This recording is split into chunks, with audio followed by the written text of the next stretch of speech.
Arauk ni parlem an ajoù en omnulan, evel karrogan eus begradien, tout eus e dalc'het ar brao a pen bricoli, taliet ar pen, a goude eus e surveillet à peu près, da velet a mont ar re mad, a paket ur mad ar pen da zin dan, sa e oen nou mat, hag a veze lake a zistribil, hag a veze lope varno e misken golo. A goude pase da an avel aveleos a lakea de boutalioù tout, merket tout, etiket varno.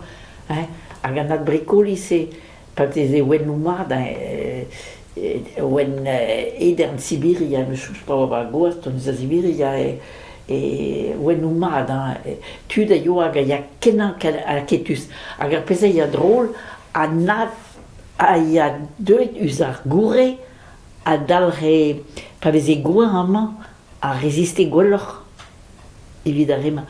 Al nad tonus amañ a ya tener oc'h kicheman da vont nu en oa ket kalz a vrikoli e a da bloen an oa ket vrikoli. Na poent-se.